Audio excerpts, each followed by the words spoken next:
Continuamos con la sesión que empezó esta mañana en torno a el impacto de el Internet de las cosas, el llamado IoT y las claves que tiene en todo el desarrollo de la sociedad digital.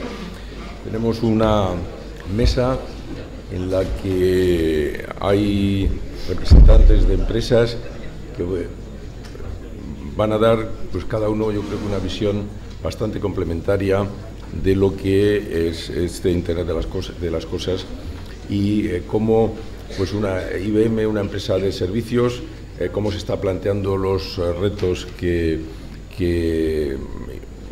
impone el IoT.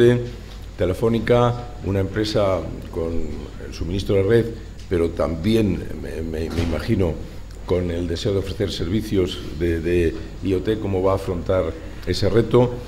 Luego hay un tema importante en todas las comunicaciones con las que nos encontramos en estos días y siempre, que es el tema de la seguridad. Tenemos también otra empresa que va a hablar de seguridad.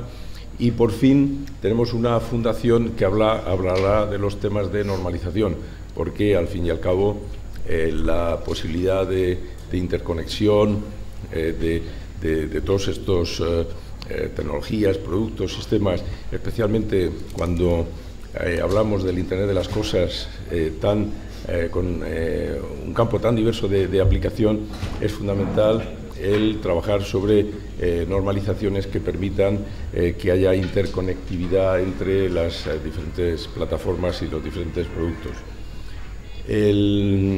Yo voy a hacer una breve introducción para situar el tema y enseguida daré la palabra a los intervinientes, y luego el objeto es pues tener un coloquio y vamos a dejar pues bastante tiempo para el coloquio. He traído esta primera transparencia que aparece ahí para decir que el Internet de las cosas es el paso natural del desarrollo de todos los avances que ha habido en los últimos años en temas pues, de conectividad, de miniaturización, de incremento de la capacidad de proceso de los chips, de mayor disponibilidad de espectro para mayor ancho de banda, de ubicuidad de esa conectividad a la que me refería antes, de menor consumo de energía de los dispositivos que se utilizan en las comunicaciones inalámbricas, y como consecuencia de todo ello pues nos encontramos que estas comunicaciones inalámbricas pues se han extendido a terrenos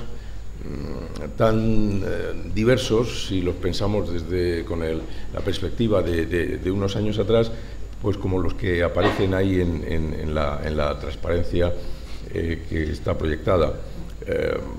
Por resumirlos un poco, pues tenemos, empezando arriba a la izquierda, pues difusión de contenidos de ultra alta fidelidad o ultra alta definición en cualquier lugar.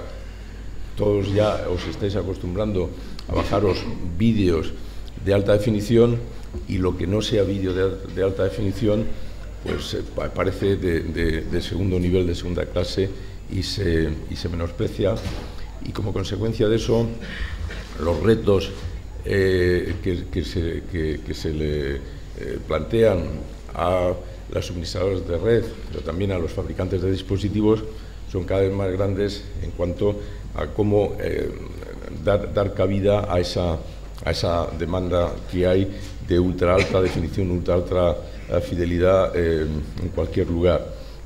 Luego tenemos a la derecha la conducción, todas las ayudas que hay para vehículos, para el transporte, desde medidas orientativas hasta diseños de conducción automática. Los requisitos que todo eso va a llevar consigo, los veremos en la siguiente transparencia, pues son enormes en cuanto a necesidades de redundancias, fidelidad, etc.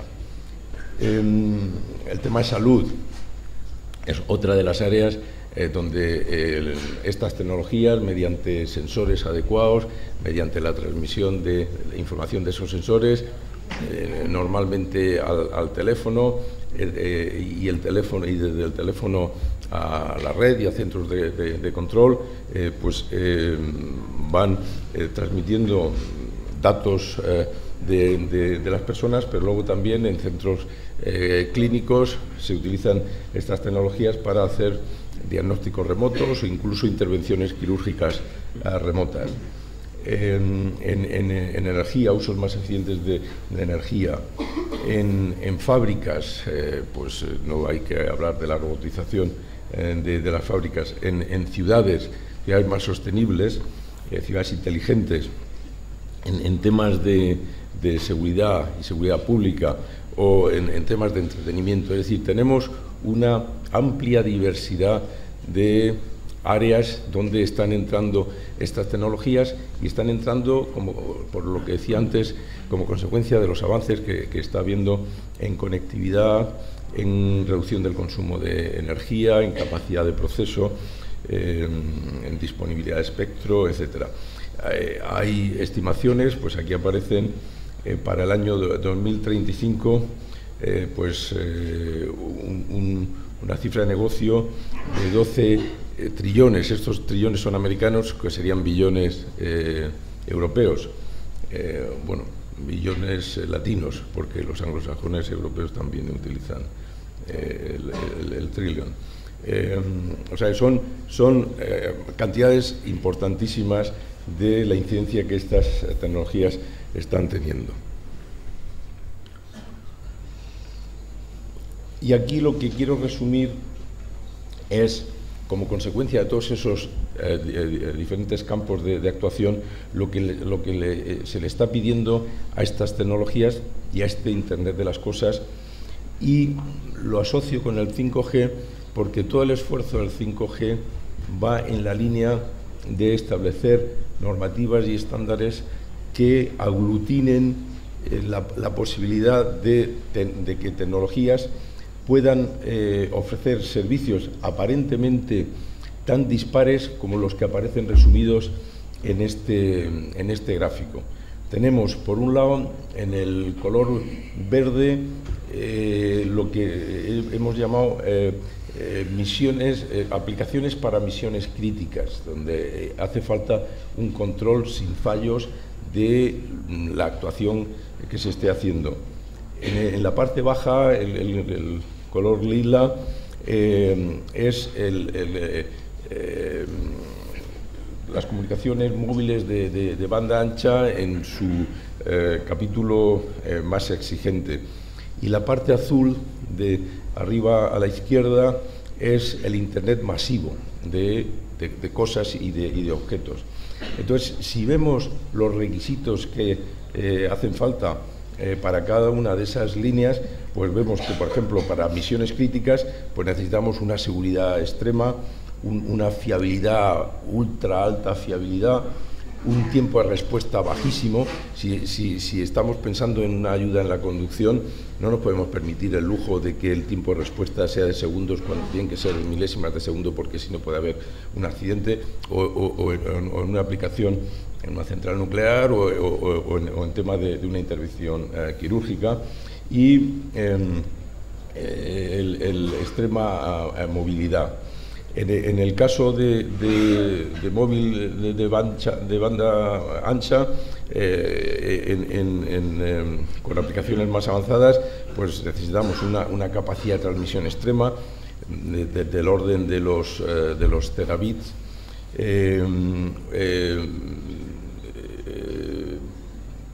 Deep awareness. Cada vez todas estas tecnologías van no solo en transmitir información, sino en llamar la atención, ayudar al usuario a situarlo en el contexto, dar información del entorno, del contexto, estamos hablando de aplicaciones de inteligencia artificial, de realidad aumentada, etcétera, ¿no? Entonces, el 5G tiene que tener capacidad para que las tecnologías puedan ofrecer esas características. Y luego en el Internet masivo lo que tenemos son necesidades de otro ámbito. Ultra baja energía de consumo, necesitamos baterías que duren 10 años o más, complejidad la mínima posible, una cobertura que llegue a lugares pues aparentemente difíciles de acceder. Entonces, el reto de estas tecnologías, para ser aplicable a todo ese abanico potencial del Internet de las Cosas, es que tienen que ser capaces de responder a todas estas características que estamos aquí resumiendo y que aparentemente pues, podrían ser contradictorias. ¿Qué es por dónde es lo que se está avanzando? Pues se está avanzando en mayor disponibilidad de espectro, ¿no? El espectro es un bien escaso, teóricamente parece un bien infinito, pero es un bien infinito en la medida en que se desarrollen tecnologías y estándares que nos vayan definiendo qué bandas del espectro se van a utilizar para qué cosas, ¿no? Y luego, como bien sabéis, los estudiantes de esta escuela, pues cuanto más bajas son las frecuencias, menos atenuación tienen en su propagación y cuanto más altas, más atenuación tienen, pero más ancho de banda podemos colocar. Entonces, las tecnologías lo que van avanzando es en la compatibilidad y en poder utilizar dentro de los mismos dispositivos, en caso de que sea necesario, pues bandas de frecuencia baja y bandas de frecuencia alta. También las miniceldas o minicélulas, y cuando uno coloca muchas miniceldas o minicélulas, y eso Telefónica lo sabe muy bien, es imposible el diseñar y modificar la red cada vez que se instale una minicelda. Entonces esas miniceldas tienen que tener capacidad de autointegrarse y autoconfigurarse en la red, y la red tiene que tener la inteligencia suficiente para integrar esas celdas.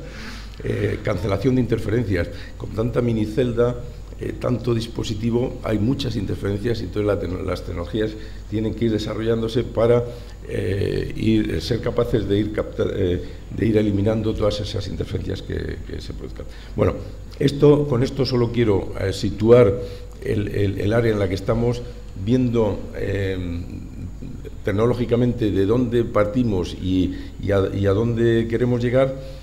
Todo esto no está por venir, ya está, parte de todo esto ya está aquí. El 5G todavía no está completamente definido, pero hay pruebas que se están haciendo en áreas parciales, y hay un Internet de las Cosas que se está apoyando también en tecnologías previas del 4G o del 3G, ¿no? Y con esto yo ya no quiero extenderme más y voy a empezar a dar paso a los ponentes. Y el orden va a ser el que he comentado en la introducción. Primero, IBM como empresa de servicios, después Telefónica como empresa de red y también servicios, luego los temas de ciberseguridad y luego la normalización.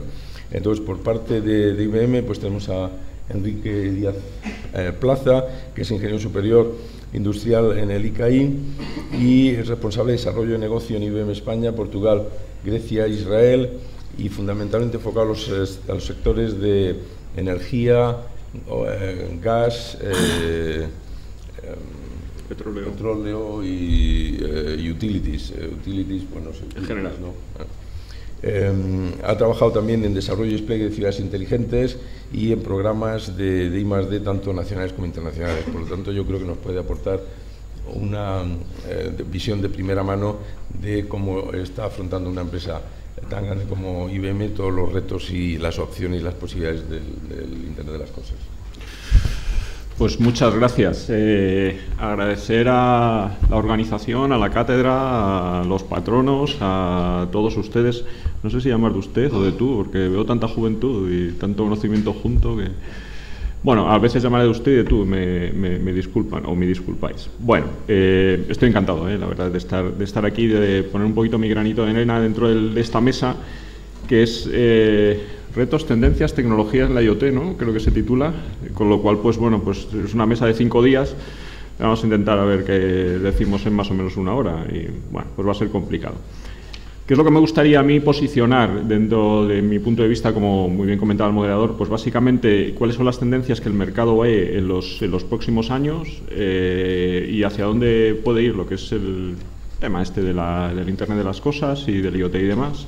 Un poco cuál es el sector, los agentes, cómo va y cómo una empresa como IBM pues está implicado o cuál es la apuesta que está haciendo IBM, por ejemplo, en este sector para que sirva un poco como referencia y yo les pueda dar de primera mano un poco cuál es esa idea. Relacionado con las tendencias, bueno, aquí hay muchas fuentes. A mí me gusta recoger, por ejemplo, la de los analistas, porque suele ser la que más, bueno, pues recoge un poco multidisciplinarmente lo que está ocurriendo y lo que a medio o largo plazo están cogiendo y ven, o cuál es la predicción, ¿no? Me gustaría hablar, por ejemplo, por ser unos análisis recientes, tanto de un análisis de Gartner como de IDC. Gartner publica en julio el Hype Cycle para el Internet de las Cosas 2017. Y en este high cycle, pues como ustedes conocerán básicamente, pues lo que te dice básicamente es para los próximos años con un horizonte incluso a más de 10 años, pues más o menos todos aquellos aspectos relacionados con el Internet de las Cosas que pueden tener cierto impacto o que ellos prevén que puedan tener cierto impacto. Desde un punto de vista transformacional, alto, moderado o incluso bajo. En menos de 2 años se identifican pocas cosas, nada más que algún tema como Smart Lighting y poco más. Entre 2 y 5 años, por ejemplo, ya identifican varias cosas, varios aspectos y hablan, por ejemplo, de CEPs o de streams, es decir, de Event Stream Processing.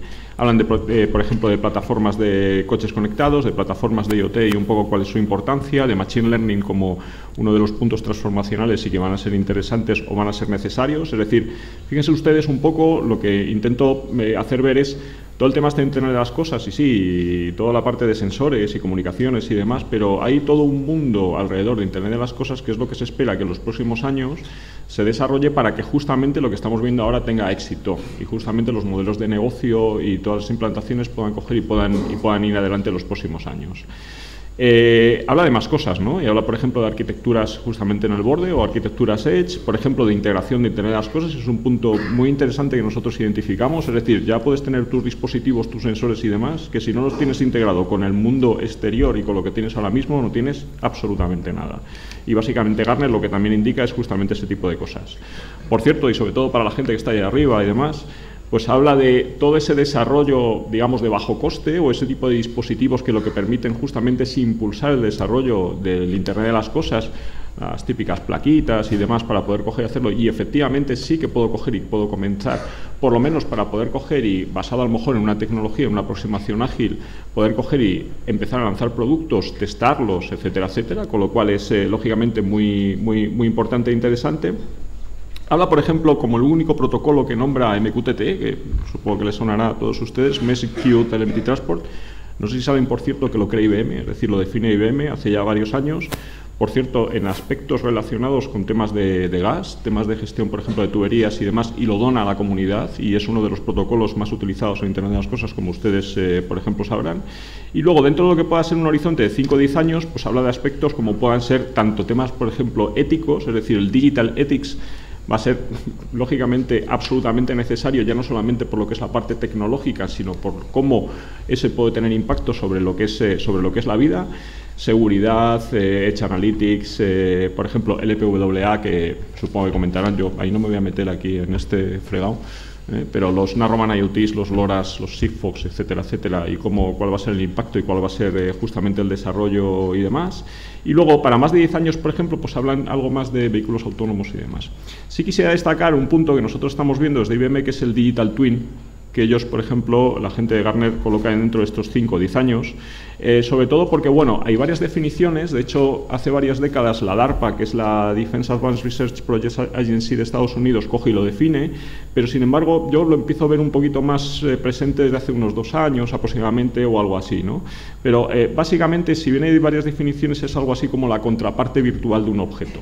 Básicamente, y es donde nosotros vemos en lo que es la parte de gestión de activos y demás, que es a donde hay una clara tendencia y hacia dónde se va. Es decir, habilitar básicamente otros sistemas y software a interactuar con ese objeto para mejorar su operativa.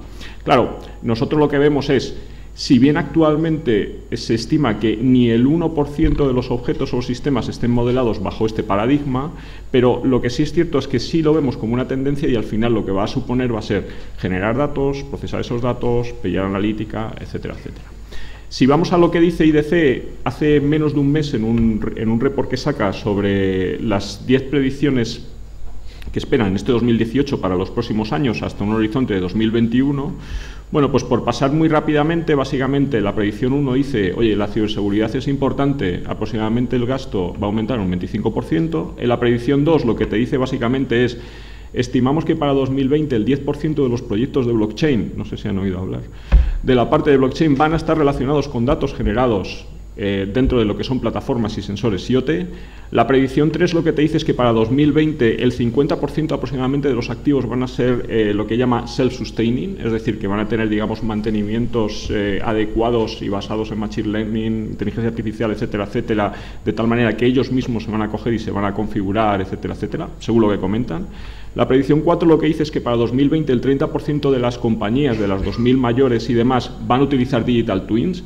Y, por cierto, vean ustedes la diferencia de hoy no tengo el 1%, según Gartner, según IDC, en poco más de 3 años, alrededor del 30%, las compañías ya van a empezar a utilizar Digital Twins basados en IoT. La predicción 5 lo que te dice es que en los próximos 3 años, como mínimo 3,1 billones, en la misma, siguiendo la misma terminología de billón, trillón y demás, 3,1 billones de servicios de consultoría y 11,2 billones de integración de sistemas van a ser, o se espera que sean consumidos en el mundo para soluciones de IoT. La predicción 6 lo que dice es que para finales de 2020 alrededor del 50% de las nuevas aplicaciones de IoT van a tener capacidades analíticas o van a tener que estar basadas en capacidades analíticas. La 7 lo que te dice básicamente es que el 18% para 2020, el 18% de toda la inversión en proyectos de IoT van a estar destinados en el edge, en el borde. La predicción 8 básicamente lo que te dice es que el 5G entra sobre todo en lo que es la parte de 2021 y los casos de uso van a derivar del orden del 70% con un gasto aproximadamente de 1,2 billones para soluciones de conectividad. La predicción 9 lo que dice básicamente es que, bueno, pues si bien todo lo que es esta parte analítica que comentábamos anteriormente van a estar en todas las soluciones o prácticamente todas. Si no tienes una arquitectura analítica no vas a tener, digamos, un éxito, con lo cual aproximadamente lo que estiman es que un 25% sean los del éxito. Y la predicción 10 lo que dice es que para 2021 aproximadamente el 85% o $1 trillón esté basado en nuevas tecnologías. Y lo que te dicen, por ejemplo, es una analogía de que en 2015 aproximadamente el 50% de los proyectos de IoT se basaban en tecnologías que ya tenía. A partir de 2017, justamente ahora, no va a llegar ni al 40% de las tecnologías que se van a utilizar o que se pueden utilizar hasta ahora, básicamente. Así, en rango general y demás, y voy a tardar 2-3 minutos solamente para contarles un poco en dónde está IBM, así básicamente.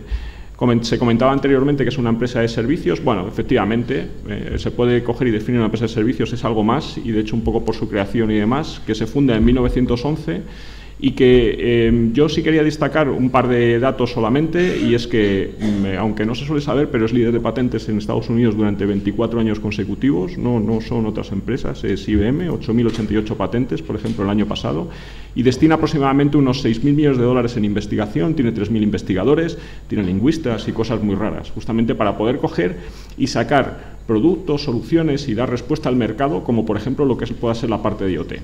En 2015, IBM anuncia una inversión de 3.000 millones de dólares relacionados con temas de Internet de las Cosas y la articula en principio basado en, oye, ya tengo aproximadamente unos 4.000 clientes relacionados con proyectos de IoT, tengo unos 1.400 socios para poder coger y articular justamente todo lo que pueda ser todo esto y creo un centro de Watson IoT en Múnich para poder coger, articular, etcétera, etcétera.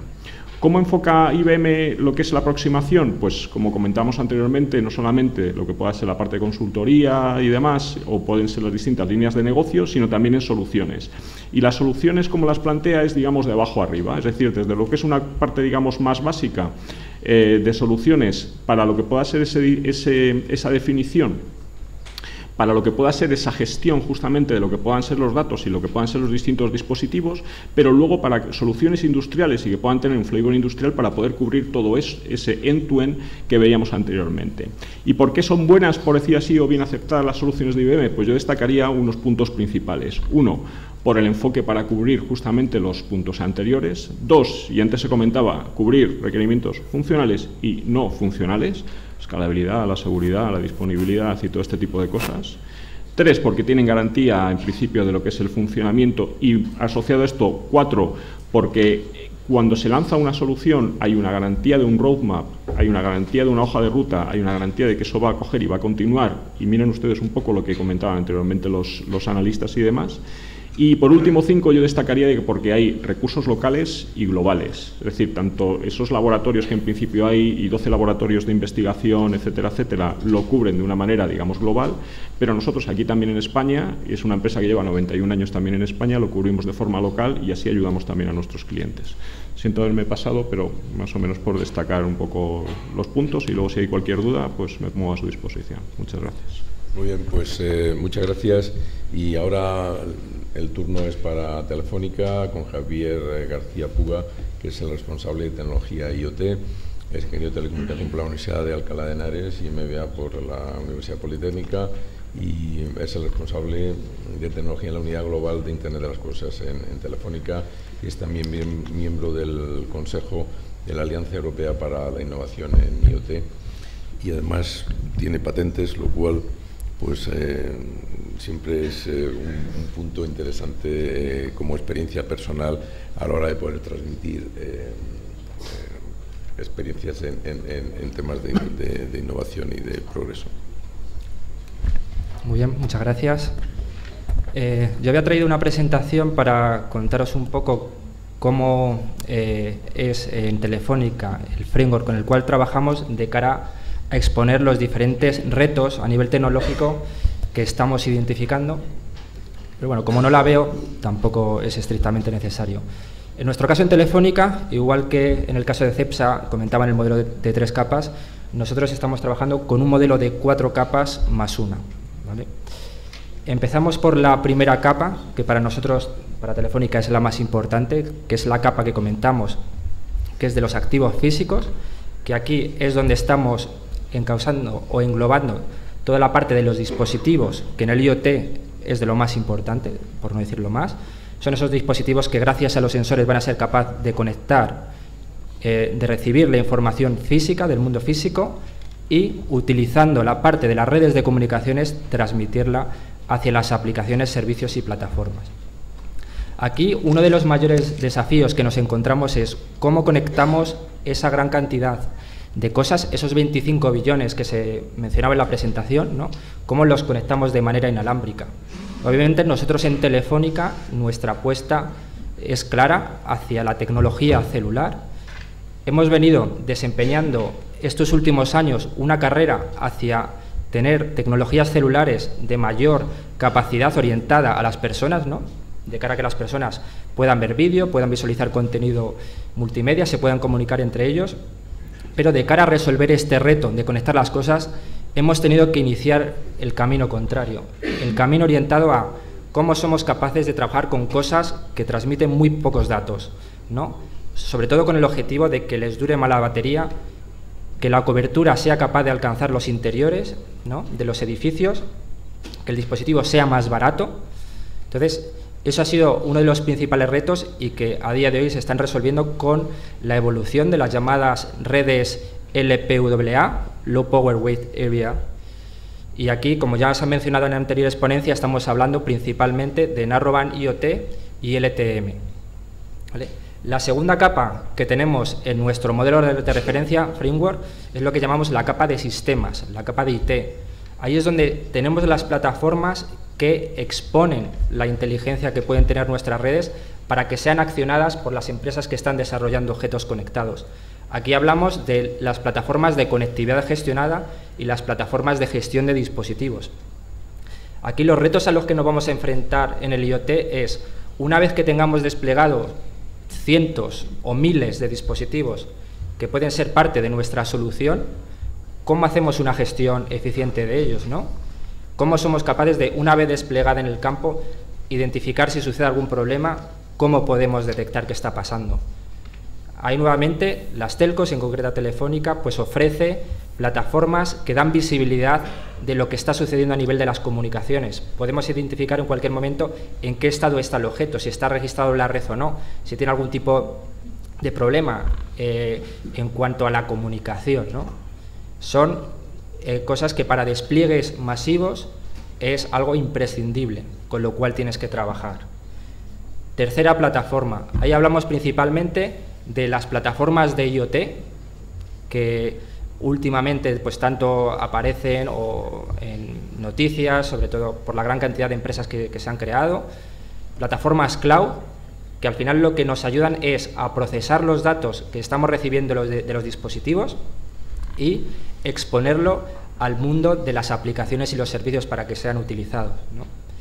Aquí lo que estamos viendo, al menos desde nuestro prisma, desde nuestro lado, es que las empresas a la hora de desarrollar su producto conectado están sufriendo a la hora de conectarse con esas cloud públicas, que están acostumbrados a trabajar en los mundos de Internet y están exigiendo por tanto que se utilicen protocolos y servicios que vienen desde el Internet, y aquí a modo de ejemplo están exigiendo que los diferentes dispositivos tengas que desplegar certificados individuales, los cuales al final encarecen el coste del dispositivo en sí y dificultan el lanzamiento de la solución IoT.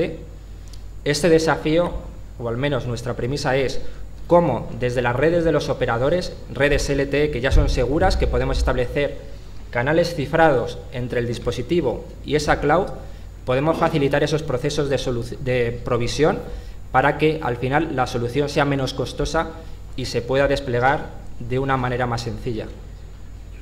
Cuarta capa, para nosotros una de las capas con más importante de valor añadido, toda la parte de las analytics, del big data, de la inteligencia cognitiva.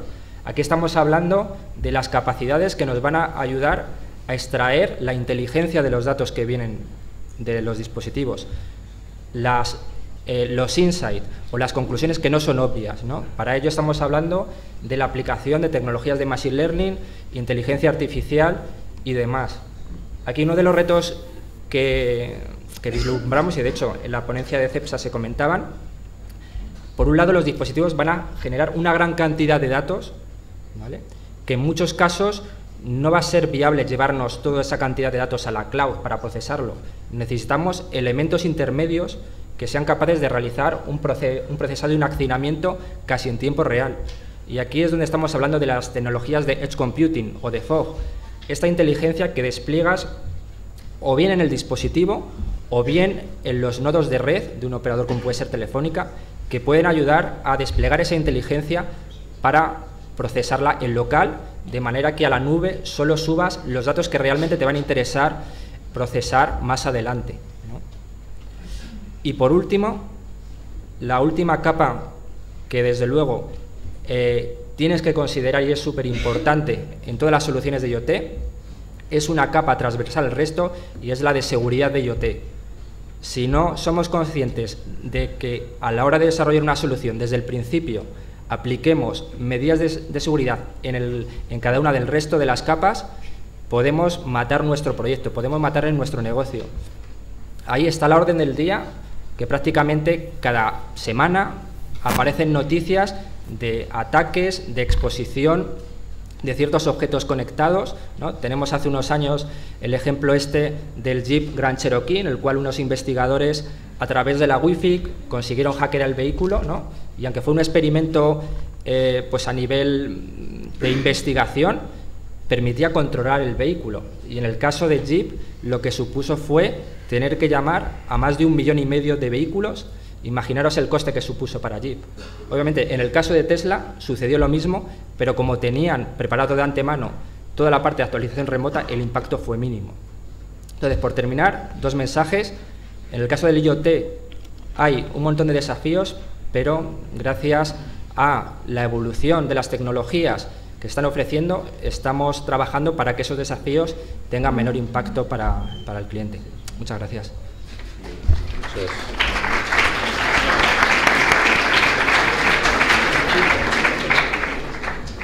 Muchas gracias a Telefónica por la exposición y los retos los que está afrontando. Y ahora has acabado con seguridad y la importancia de seguridad, pues damos paso a seguridad.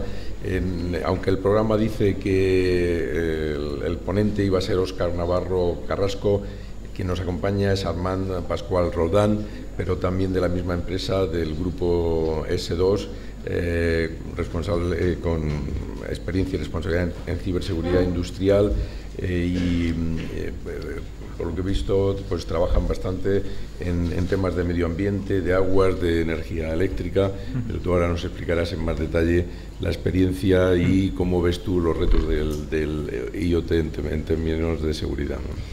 Efectivamente. Como ha dicho don Francisco, soy Armand, yo soy ingeniero industrial y trabajo en S2. Seguramente alguno ahora, lo que quiero hoy es muy rápidamente y de manera muy breve y de manera también muy general, hablar sobre ciberseguridad, como podéis imaginar, y especialmente en el tema de dispositivos. Algunos se estará preguntando qué hace aquí un ingeniero industrial, he visto que no soy el único, hablando sobre ciberseguridad, y efectivamente es una pregunta razonable, ¿no? Yo trabajo en el departamento de ciberseguridad industrial. Nos encargamos de proteger los sistemas de control, que son esos a los que don Joaquín de CEPSA ha hecho referencia, ¿no? Esos sistemas que controlan procesos industriales de nuestro día a día y que algunos de ellos pues, son menos críticos, como puede ser la producción, la fabricación de cajas, por ejemplo, o de cualquier tipo de elemento que se fabrique de manera automática. Y algunos otros son más críticos, como podemos hablar pues, de generación, de transporte, distribución de energía eléctrica, distribución de agua potable o producción de frío, por ejemplo, para un CPD. Hoy mi intención no es hablar de la parte del Industrial Internet of Things, que desde luego es esencial y tiene sentido que digamos, el mundo industrial se preocupe de esa parte. Mi intención es ver, con el conocimiento y la experiencia que tenemos en la parte de ciberseguridad de estos sistemas, hay una serie de analogías o de ideas que podemos exportar y trasladarlas directamente al tema de los dispositivos IoT, ¿no? Y con eso me gustaría poner una serie de ejemplos y situaciones reales que quizá pues, deberían hacernos pensar en que la seguridad de estos dispositivos pues, tiene más relevancia de la que a lo mejor a priori podríamos intuir.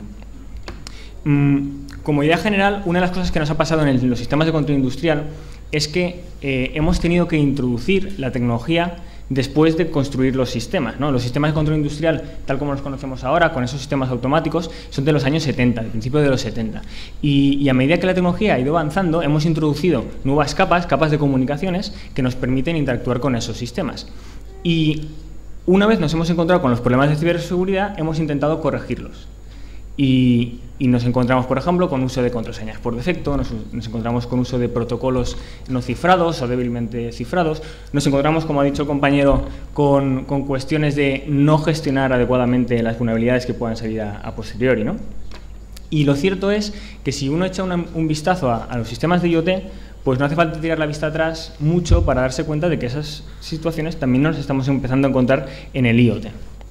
Y es que al final también ocurre una cosa en el IoT, y es que estamos hablando de dispositivos en muchos casos, no en todos, ¿eh? Está claro que el IoT tiene asociados no solo equipos, sino también servicios. Pero cuando hablamos de dispositivos, en muchos casos, hablamos de elementos que ya existen. Hablamos de una cerradura, por ejemplo, no es algo que acabamos de inventar. Hablamos de otros elementos, pues como digo, un coche, ¿no? Por ejemplo, a los que hemos cogido y hemos dicho, bueno, esto hace lo que tiene que hacer, vamos a añadir una capa que nos permita coger información del sistema, pues por ejemplo de un sensor de temperatura, y poder hacer con eso cosas pues en el Big Data o donde queramos, o poder incluso con una cerradura, pues si yo quiero darle acceso a alguien en un momento determinado, pues puedo decir, oye, voy a abrir la cerradura y eso me permite interactuar con ese dispositivo, ¿no? Y ese problema que podemos tener, igual en la parte de sistemas de control, con intentar poner soluciones a posteriori, nos lo podemos encontrar también con estos dispositivos. Os voy a poner algunos ejemplos. ¿Conocéis Shodan?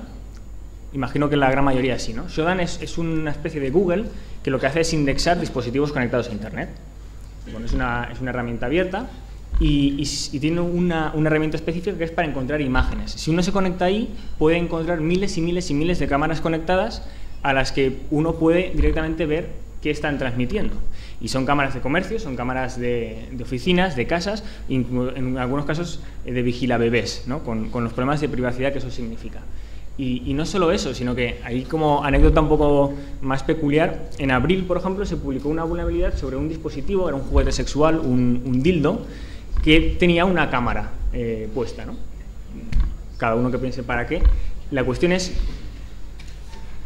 que con esas vulnerabilidades era posible acceder a esa cámara y era posible incluso sacar información sobre el uso que tenía ese dispositivo, de manera remota, ¿no?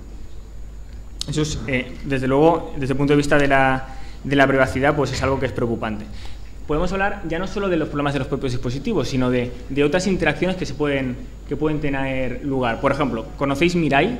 Mirai es una red de robots, de botnet, es una botnet, que utilizó un conjunto de dispositivos IoT que tenían siempre una misma contraseña por defecto de un fabricante para no atacar esos dispositivos, sino usar esos dispositivos para hacer una denegación de servicio, en este caso, a un proveedor de DNS.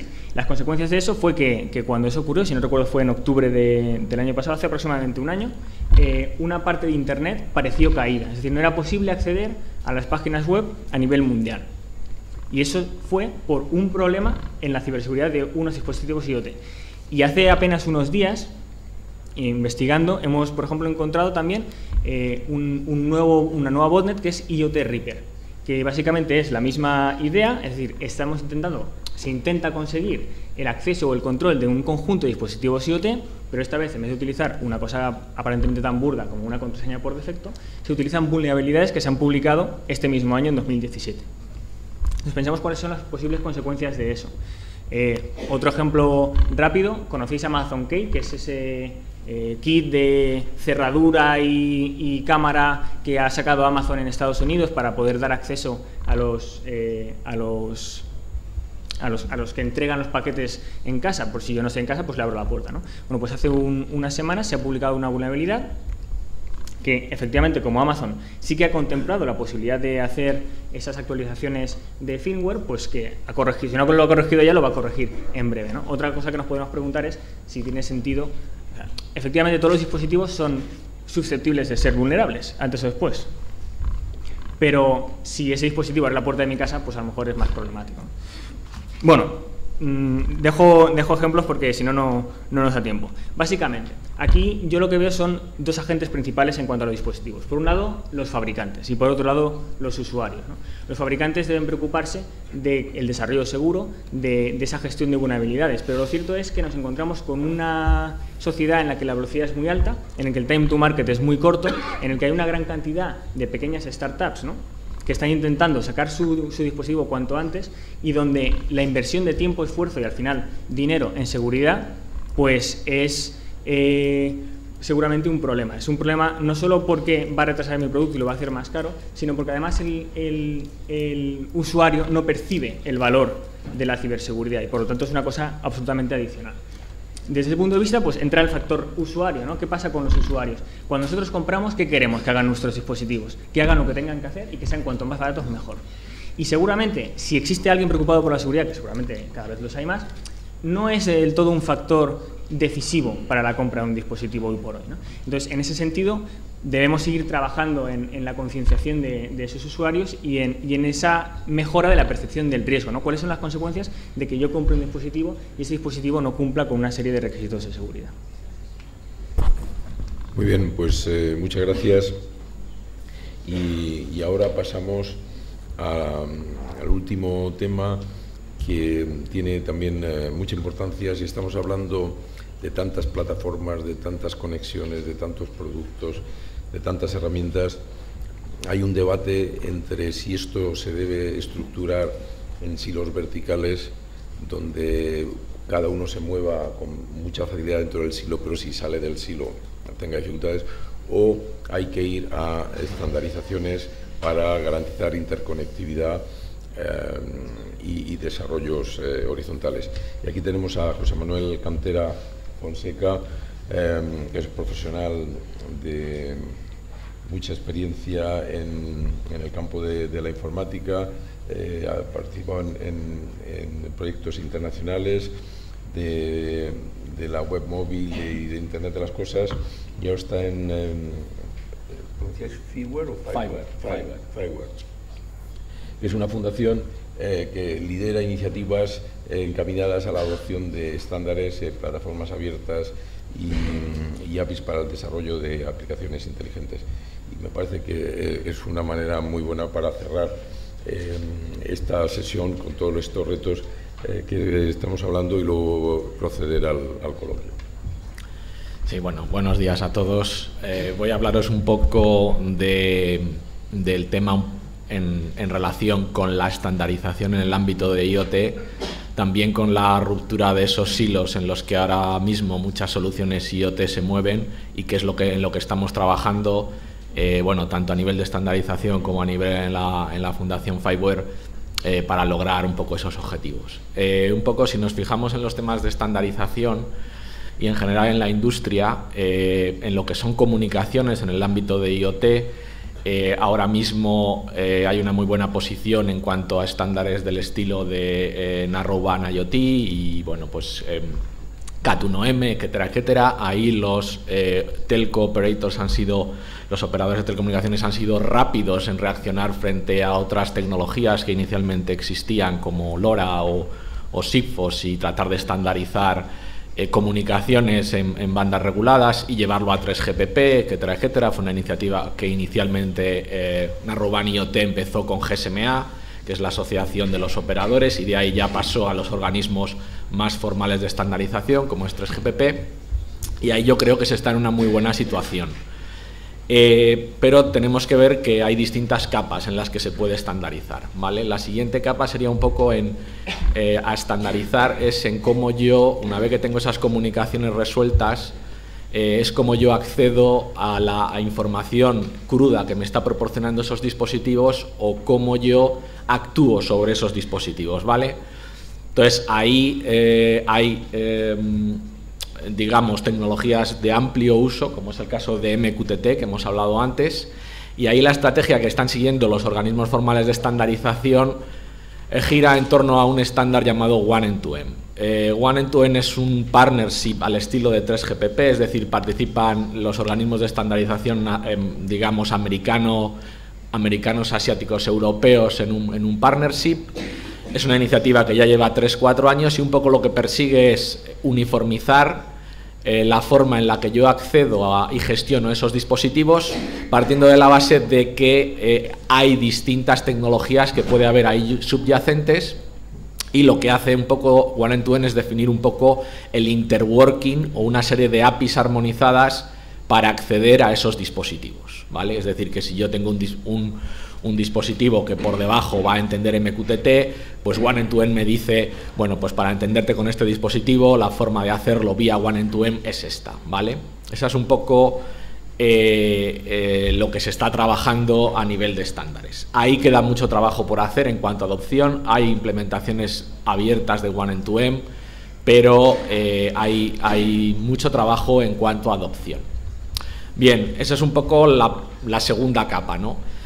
Sin embargo, existe una tercera capa, que es en la que un poco Fiverr, desde los primeros inicios del proyecto, etcétera, ha estado trabajando, que es un poco la capa de gestión de la información, ¿vale? Yo no solo necesito los datos en crudo de un sensor, sino que necesito también una cierta información que puedo derivar de los datos en crudos de ese sensor, o bien necesito no solo conocer el dato que me da el sensor, sino el contexto de ese dato. Es decir, no es lo mismo decir que tengo un sensor que me está dando una temperatura de 20 grados ahora mismo, que decir que tengo una habitación aquí en la Escuela de Teleco en Madrid, ¿vale? Que tiene una capacidad de 50 personas y que además la temperatura actual es 20 grados. Es decir, hay ahí ya una información adicional. Es decir, los datos IoT no pueden convivir ellos solos. No vale con decir tengo un sensor que me da temperatura, sino tengo una entidad o tengo un elemento del mundo real donde sé que ahora mismo, gracias a ese dispositivo IoT, la temperatura es esta. Y eso especialmente es especialmente importante en contextos como ciudades inteligentes, porque en ciudades inteligentes las ciudades ya tienen muchos sistemas de información, tienen muchas bases de datos, por ejemplo los GIS. Los GIS son los sistemas de información geográfica. Entonces, por ejemplo, si yo tengo un sensor de medida del flujo de tráfico, no solo me interesa ese flujo de tráfico, sino saber en qué carretera o en qué calle y qué características tiene esa calle. Y toda esa información tenerla armonizada y tenerla, digamos, en contexto. Es decir, que no solo tenga la información del sensor. Entonces, aquí estamos hablando ya de ser capaces no solo de obtener esos datos que me proporciona IoT, sino de agruparlos en torno a entidades del mundo real que me ofrezcan la capacidad, por un lado, de publicar esos datos, tener también la capacidad de consumirlos, es decir, tener APIs que usan los desarrolladores para obtener esos datos, o también incluso de suscribirme a los cambios en esos datos. Entonces, esta es la problemática que un grupo de estandarización que recientemente iniciamos en febrero de este año, mucho más pequeñito que One-M2M, solo son 25 empresas, One-M2M son unas 100, iniciamos este año, en febrero, y en el que estamos trabajando en un estándar precisamente para la gestión de la información en el ámbito de las aplicaciones inteligentes, ¿vale? En ese ámbito de aplicaciones inteligentes y sobre todo en ciudades, en la industria, en agricultura, interesa que esos datos que vienen del IoT junto con otros datos que pueden estar en otras bases de datos, fijaos que esto es un entorno bastante distribuido, hay datos que me están viniendo de IoT, datos que están en otras bases de datos existentes, distintas plataformas que están publicando sus datos en distintos repositorios y tengo que federarlos. Entonces, con todo eso se está definiendo un estándar que me permite, que me ofrece un API, ¿vale?, para acceder a toda esa información haciendo las queries pertinentes, las suscripciones pertinentes, la publicación de datos provenientes del IoT, etcétera, etcétera.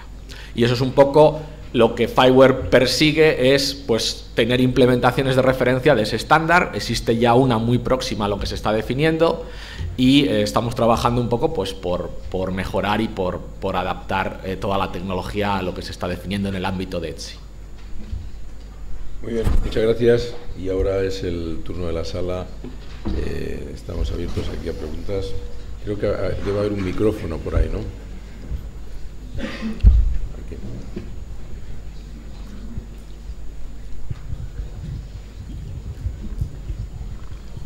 Sí. Hace ya algunos años leí un libro de Murray Gell-Mann, que fue Premio Nobel de Física por el descubrimiento de la partícula quark, y él abordaba en su libro Del quark al jaguar la disciplina de los sistemas complejos. Por todo este paradigma del IoT, lo que estoy viendo es que es quizá la oportunidad de abordar estos sistemas complejos, tanto a nivel de procesamiento de datos como la conectividad de sensores.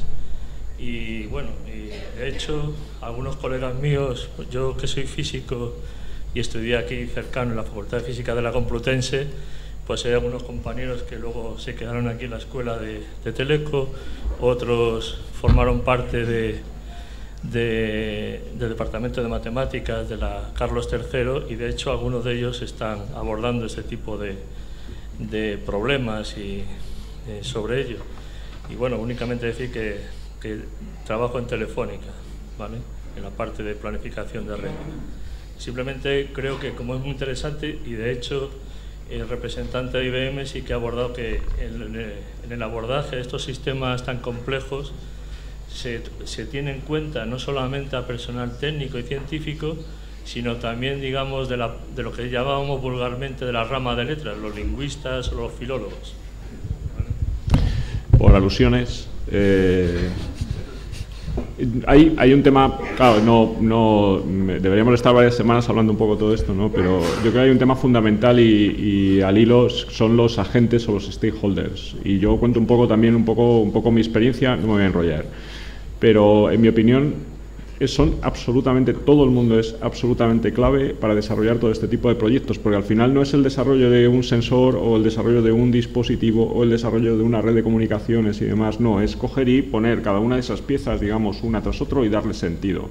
En ese sentido, en esos stakeholders, al final hay múltiples stakeholders y son todos absolutamente necesarios, tanto desde un punto de vista de tecnología como al final desde un punto de vista de negocio. Y sobre todo es todo este tipo de soluciones, aplicaciones en tu end, etcétera, etcétera, ¿quién las va a absorber? Es decir, ¿quién las va a utilizar? Con lo cual, al final, siempre tienes que pensar también en el otro que esté cogiendo o que la vaya a utilizar, ¿no? Con lo cual, o sea, el pensamiento siempre es bastante amplio. Yo siempre digo que los ingenieros nos creemos que todo el mundo piensa como ingenieros y ya les digo yo que es mentira.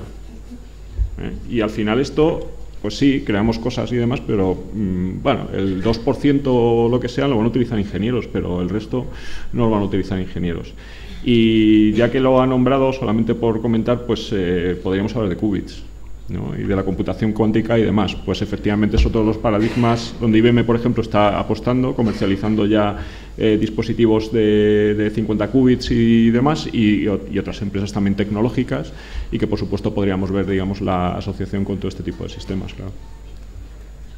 Hola, un momento, yo por alusiones, es que realmente lo que ocurría no es que los físicos subían aquí y luego se quedaban aquí, es al revés, o sea, los telecos bajaban un momentito y se sacaban la carrera de físicas. Bueno, entonces, lo digo con conocimiento de causa, si queréis os concreto. Bueno, la cuestión que yo planteo es que vamos a ver, respecto a las patentes, a mí me deja asombrado que todavía se haya peleando con patentes y encima están allí, tienen una delegación en Múnich y eso. Me tiene que aclarar a ver qué pasa con esto de las patentes, porque para mí esto no está claro. Yo creo que el futuro es terminar todos como Adán y Eva en el paraíso, pero sin hojas de parra, ¿no? Y luego está la otra cuestión, que esto de la digitalización del coche. Yo desde luego no pienso salir de casa hasta que no lo digitalicen bien en tiempo real, ¿no? Porque me gustaría desarrollar algunos de mis inventos a base de a ver cómo digitalizan en tiempo real. Sería maravilloso. Bueno, aquí hay múltiples facetas. Dejamos pasar la de los físicos y los telecos, la dejamos pasar. En cuanto, no sé si tú quieres afrontar alguna de las que... Bueno, podemos hablar, si quieres, un poco de la parte de digitalización del coche, ¿no? Sobre todo para no ser catastrofistas con lo que conté antes de lo que había pasado con Jeep. Lo que nos está permitiendo todo el tema de digitalización del coche es que aparezcan empresas como Tesla, que vienen del mundo del software y que a día de hoy están disrumpiendo el mercado del automóvil. ¿Eso qué quiere decir? Que tú te puedes comprar un vehículo Tesla, sacarlo del garaje, ¿no? Y de repente ese día despertarte que te han realizado una actualización software de manera que tu vehículo ha cambiado. Tu vehículo, por la razón que sean esos cambios que han realizado, tiene un consumo menor de combustible. O tu vehículo tiene una mayor velocidad o aceleración. Es un tipo de cosas impensable hace unos años. Y gracias a eso es por lo que están apareciendo estas empresas nuevas que transforman este tipo de sectores, que hacen que el resto evolucione. Lo mismo que el tema del piloto automático, ¿no? Te despiertas, sales del garaje, ves una actualización. Tengo disponible la posibilidad de que en un trayecto con atasco el vehículo conduzca por mí. Para mí eso desde luego es, vamos, maravilloso, siempre que esté al servicio de las personas y que te faciliten la vida día a día. Pero bueno, ¿cómo digitalizáis en tiempo real? Que es que no me lo has dicho. Ah, bueno, eso se lo dejo a los físicos.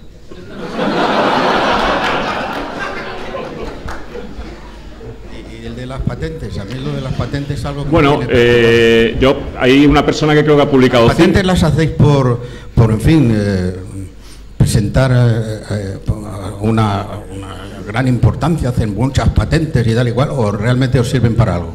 No sé qué piensa usted. Yo creo que eso lo mejor es que... Oye, no me llames de usted que me ceden el asiento en el metro. Bueno, puede ser. Creo que hay una persona en la mesa que ha publicado 5 patentes, con lo cual seguramente es la persona más indicada para poder coger y hablar de eso, ¿no? Lo que sí es cierto es que lo que sí le comento Y me hubiera gustado que hubiera hecho énfasis, por ejemplo, en los 6.000 millones de dólares en investigación y los 3.000 investigadores, porque justamente las patentes para una empresa como IBM, que no es una empresa pública, digamos, es un mecanismo para poder coger y demostrar justamente cómo destina ese tipo, digamos, de esfuerzos, estrategias y demás derivados de lo que es la investigación. O sea, en IBM, por ejemplo, se investiga mucho, pero no se investiga por investigar. Nosotros hacemos papers, pero no lo hacemos por hacer papers. Lo hacemos justamente por poder coger y luego sacar cosas al mercado para que al final los clientes puedan hacerlo. Antes de sacar las cosas al mercado, lógicamente, tengo que coger y tengo que patentarlo, que es un poco el mecanismo que sobre todo se puede coger y se puede utilizar.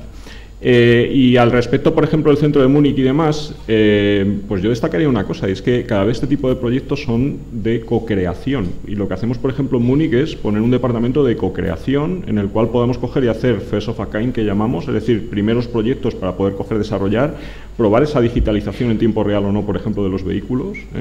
En ese tipo de aspectos, pues también se hacen, por ejemplo, en estos centros de Múnich, y donde podamos trabajar, por cierto, tanto con nuestros clientes como con nuestros partners y con nuestros aliados, ¿no?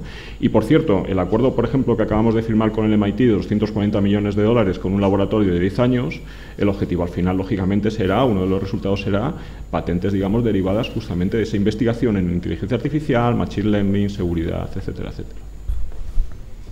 Bien, yo un comentario en relación con las patentes y la capacidad de cálculo. De luego las patentes es la manera en la que las empresas van avanzando tecnológicamente y van teniendo capacidad de recuperar parte de la inversión para seguir invirtiéndola en más investigación y desarrollo. Y luego, en cuanto a capacidad de proceso, cuando uno analiza los chips que están saliendo ahora, chips que se pueden inscribir en monedas de 1 céntimo de euro, y que dentro de ese chip hay entre 5 y 6 mil millones de transistores, la capacidad de proceso de esos chips, comparada con la capacidad de proceso de chips de épocas anteriores, pues ha crecido muchísimo. Entonces, crear una arquitectura en que haya un trabajo colaborativo de información previa, con información en tiempo real, que probablemente sean detalles mínimos que se puedan integrar adecuadamente en esos procesamientos, hace que se estén consiguiendo avances muy importantes en dirección asistida. Hay muchos retos todavía pendientes, pero hay avances considerables. ¿Más preguntas? Sí, hola. Esto en relación al tema de la ciberseguridad en Internet de las Cosas. Esto va sobre todo para el señor de Telefónica, que tienen que haberse puesto hasta arriba de ciberseguridad después de lo que pasó hace, ya sabemos. Y ¿hay algún tipo de... ¿se sabe algo de si se va a solucionar este problema del crack de WPA2 que se ha descubierto para el Wi-Fi? Dado que la mayoría de los ítems, o sea, del Internet de las Cosas, utilizan la red Wi-Fi. O sea... Bueno, ahí creo que los fabricantes, obviamente los más grandes y tal, ya publicaron ciertos parches, ¿no? Sobre todo para los sistemas operativos. Pero bueno, digamos que nuestro enfoque al tema de la seguridad IoT, de hecho los 3 principios que damos de cara a evitar ese tipo de problemas, primer pilar, utiliza red celular para el IoT. A día de hoy, si hablamos de redes LTE, estamos hablando de redes que ni la NSA ha sido capaz de hackear, que de hecho, para hackear la NSA tuvo que meterse en un proveedor de tarjetas SIM, meterse en sus sistemas y extraer las llaves, ¿no?, de la autenticación mutua con la red, ¿no? Entonces, ¿qué quiero decir? Para nosotros incluso nos beneficia que en ciertas situaciones haya aparecido eso, porque eso nos da garantías de evolucionar y al final nuestros assets core pues puedan posicionarse mejor de cara al IoT. Sí, yo un pequeño apunte sobre el comentario que has hecho de WannaCry, ¿no? WannaCry. Lo cierto es que todos pensamos en la ciberseguridad como un factor, o sea, como una cuestión puramente técnica, y lo cierto es que ahí la parte técnica es muy importante, es esencial, desde luego, pero no es solo técnica, ¿no? Ahí está el factor humano y el factor procedimental. Y cuando abordamos la ciberseguridad de todos los ámbitos, yo trabajo en la parte OT, ¿no?, de Operational Technologies, pero la parte es igual y seguramente el planteamiento adecuado para la parte de IoT es exactamente el mismo, ¿no? Tenemos a enfocar o trabajar esos tres aspectos. Desde luego tenemos que tener parches para ir encontrando los problemas o corrigiendo los problemas de vulnerabilidad que se encuentran, pero si no hay un procedimiento detrás de actualización, si no hay una concienciación por parte de las personas que trabajan con los sistemas, y al final el IoT, como ya hemos diciendo toda la mañana, es para las personas, si esas personas no son conscientes del riesgo y no saben cómo actuar en caso de que algo ocurra, pues de nada sirve que yo tenga una mejora técnica o la posibilidad de corregir ese fallo. Entonces, ¿qué recomendarías ahora mismo para poder evitar ese fallo en el protocolo WPA2? Eso en concreto, la verdad es que no te lo sé responder. Como he dicho antes, soy ingeniero industrial y de la parte más técnica de comunicaciones no te puedo responder. Pero efectivamente, si hay un conjunto de parches que los fabricantes han lanzado, pues pasaría por actualizar esos parches en la medida en lo que se pueda. En los casos en los que no se pueda, pues entonces habrá que tirar de las orejas a los fabricantes si no han sacado los parches o si no tienen la posibilidad de gestionar esas vulnerabilidades adecuadamente. Muchas gracias. Bueno, la última pregunta, porque creo que ya estamos saliendo de tiempo y para no retrasar más las intervenciones posteriores. Sí. Ahí viene. No, al hilo del comentario anterior, creo que en la Unión Europea se estaba comentando la posibilidad, si al final no quedaba más remedio que introducir obligaciones legales de cara a los dispositivos IoT, que pasen homologaciones o que, por ejemplo, sea obligatorio que puedan actualizar su firmware de manera remota. Creo que no se ha tomado una decisión, pero me gustaría saber la opinión de la mesa sobre si las obligaciones legales serán algo imprescindible para resolver el problema de la seguridad en la IoT. Desde luego la parte de administración pública en este caso tiene mucho que decir, ¿no? El tema de las certificaciones es una de las posibles soluciones para obligar a las empresas a los fabricantes a que efectivamente pues todos sus dispositivos pasen una mínima serie de controles. En ese sentido, por ejemplo, nosotros en S2 tenemos un laboratorio que utilizamos para que precisamente las compañías, no los propios fabricantes la mayoría de las veces, sino las compañías que compran esos sistemas, en muchos casos compañías industriales, pues nos traen esos dispositivos y nos dicen, oye, revisa qué capacidad de comunicación tiene, qué puertos tiene abiertos, toda esa serie de elementos, ¿no? Y eso ya lo hacemos. Otra cosa es que eso efectivamente se regule y es la administración tiene mucho que decir.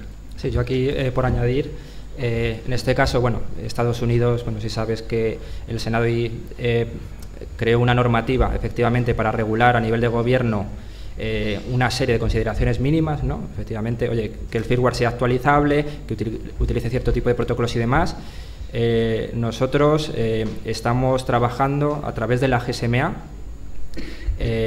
Bueno, en primer lugar se han desarrollado una serie de guidelines para securizar el IoT, una serie de informes y manuales, la verdad que muy exhaustivos para aplicar normativa, y después una serie de checklists y self-assessment para que cada uno o que cada empresa pueda ayudar a securizar sus dispositivos, y se está trabajando pues con la Unión Europea en orden de ver si tiene sentido poner un sello a los dispositivos. Igual que tenemos a nivel de energía los sellos de consumo, también poder tener a nivel de dispositivos un sello que digas, oye, por lo menos este dispositivo es actualizable y se han seguido unas mínimas guidelines de cara a asegurar que es fiable y seguro.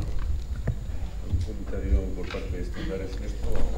Sí, bueno, totalmente de acuerdo con la opinión de Javier, y sobre todo en entornos, por ejemplo, Smart Cities, y en el futuro tenemos dispositivos IoT que están controlándonos semáforos, están controlándonos cruces, están controlándonos direcciones de tráfico, etcétera, etcétera. Va a ser muy importante esa certificación de esos dispositivos, de que pueden funcionar, de que en las condiciones, en distintas condiciones, y que sobre todo cumplen unas normas de seguridad exhaustivas. O sea que totalmente de acuerdo con esa visión.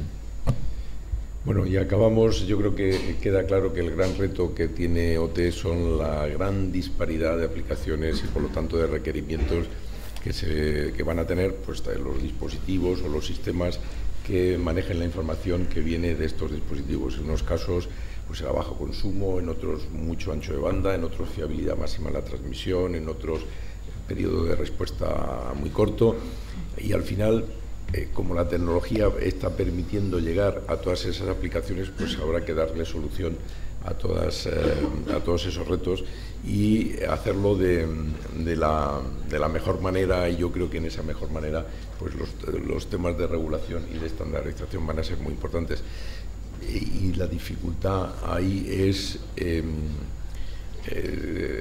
anticipar, que la regulación sea lo suficientemente dinámica para ir anticipando por dónde pueden ir las evoluciones tecnológicas, porque van muy rápidas y a veces es difícil